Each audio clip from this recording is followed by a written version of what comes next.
السلام عليكم ورحمة الله. ازيكم عاملين ايه؟ وحشتوني. كنت بجيب طلبات من تحت. النهارده الجمعة لازم في طبيخ. لا مفيش طبيخ. فرخة بلدي بعملها معاكم محشي.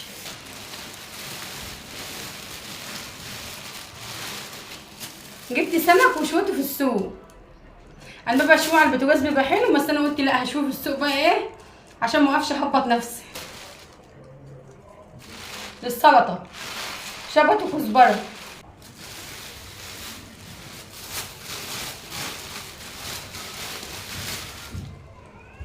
ما عادش عندي، بستهلك كتير قوي.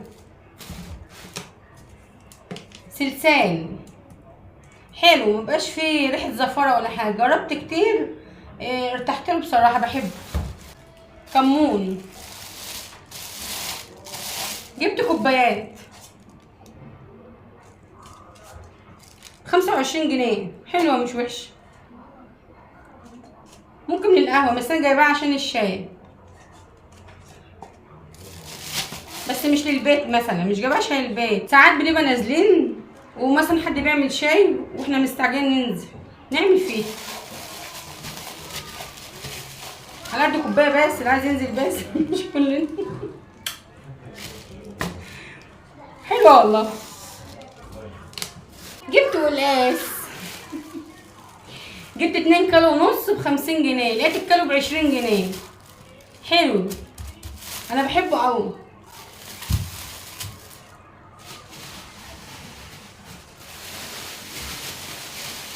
ما كانش معاه فكه وانا عندي برنجان، اداني خدت بهم، مش مشكله.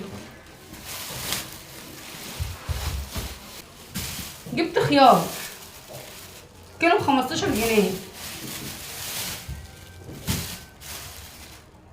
وحطيت شطه كمان عليهم. قلت لا ما عنديش شطه، هو حط لي فوقهم شطه لان انا بجيب منه يعني ايه عادي بالنسبه لنا، عادي. انا وهو طيب يعني. ما لقيتش شطه طازه هناك، وانا بحب اجيبها طازه عشان لو قعدت عندي 10 ايام في قلب درج التلاجة، لان انا بحطها في الدرج كده، ما بحطهاش في الاكياس، كله في الدرج، تبقى ايه تعيش معايا. فلما لقيتها مش طازه نقيت كام واحده كده وحطيتها فوق ايه الخيار. بس ما اعرفش سعرها كام. الخيار اللي ب15 جنيه. جبت جزر ب20 جنيه كيلو، نص كيلو بس. جبت ليمون. انا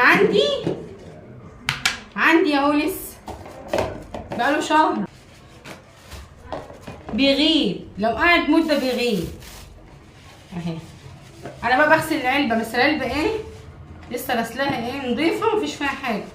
طالما هحط دي اهي، عشان لو ايه معرقه من جوه لازم تبقى ناشفه، تبقى ناشفه عشان يعيش معاكم اهي. يعني مثلا التعريقه دي مثلا مطرح ايه تلاجة مثلا ايه بيعيش، ما بحطش جواها مناديل، زي ما هي كده العلبه واقوم حاطه فيها اهي.